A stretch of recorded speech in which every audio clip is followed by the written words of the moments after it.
ကျွန်တော်အခုတိတ်တရာကျော်တဲ့နွားကြီးကိုကန်ကြည့်လိုက်အောင်မယ်ဘာလဲနထီးတွေပဲလားနမအောင်ပါလား နမမပါထီးတွေကြီးပဲ ဒီအနောက်ကနွားဆိုကာလာပေါက်စေဘယ်လောက်ရှိ တိန်းတရာကြောက်မယ်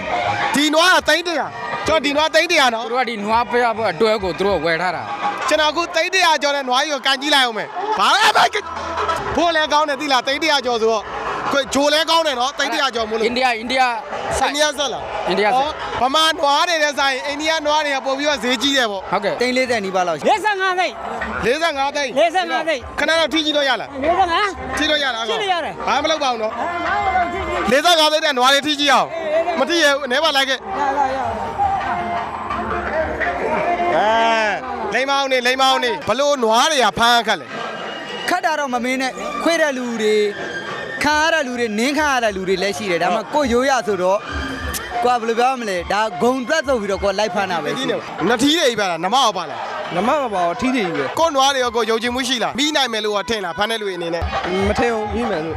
ကိုနွားကိုယုံတယ်လို့ ကြောင်းနေရောက်နေ ဒီကောင်တော့ခွေးတယ်ကို ဟမ် ဒီကောင်ကရက်ပြီးတော့ခွေးတယ် ရက်ပြီးတော့ခွေးတာ ခွေးတယ် ဘလို့နွားတွေကဖမ်းခတ်လဲ ဘလုံးနွားတွေကအရင်အဲ့ဂျိုကြီးတယ်စိုးတဲ့နွားတွေရှိတယ်အရင် ဟုတ်လား အကောင်ကြီးတဲ့ကောင်လေးအဲ့လိုကြတော့သူကဘုံတန်နေပါနေနဲ့လာလိုက်ပြီဆိုရင်လူတွေကပြာခတ်တာနဲ့သူကနွားမငိန်တော့ဘူးစိုးပြီအဲ့မှာစွတ်ပြေးပြီအဲ့လိုဖမ်းလို့မလွယ်တော့ဘူး ဒီနေ့ဘာပွဲလဲ ဒီနေ့လည်းနွားလို့ပွဲ နွားလွတ်မယ်နွားလွတ်တယ်ဆိုတာဘယ်လိုလဲဆိုတော့ကျွန်တော်တို့ဒါမွေးရမွေးစင်တွေကဖြစ်လာတဲ့ပွဲကြီးဖြစ်တယ် ကျွန်တော်တို့နွားဖျားပဲ ဟုတ် ကျွန်တော်တို့ပြည်လက်ခတ်မှာလောက်တာ နှစ်တိုင်းပဲလား နေတိုင်းပဲနေတိုင်းပဲ ဒီနွားတွေဖမ်းတဲ့လူတွေများလားတနေ့တနေ့ တနေ့ပို့ပြီးများတယ်ဟို ဟုတ်လား ဟုတ်လူတွေကအများကြီးပဲဘာလို့လဲဆိုဒီနွားကိုဖမ်းလို့ချင်းယောက်ျားပီသားတယ်ပေါ့သူရဲကောင်းပီသားတယ်ပေါ့နော်နေ့စဉ်နေ့တိုင်းဖမ်းတဲ့လူကပို့ပြီးများကြတယ် ကျွန်တော်အခုနွားဈေးတွေလိုက်မေးပြီးသွားပြီဈေးတော့မျိုးမျိုးရှိတယ်ခုနဈေးကြီးဆုံးနွားဆိုတိတ်တရာကျော်တွေရှိတယ်ကိုယ့်ဘဝင်းချင်းမှာရှိတဲ့နွားတွေရောဈေးတော့ဘယ်လောက်ရှိရဲဆိုတော့ကျွန်တော်ကွန်မောင်းမှာမှတ်ခဲ့ပေးကြပါဦးဈေးတော့နဲ့ပတ်သက်ပြီးသိချင်တာရှိရင်ကွန်မောင်းမှာမှတ်ခဲ့ပေးကြပါအားလုံးပဲတတ်တာ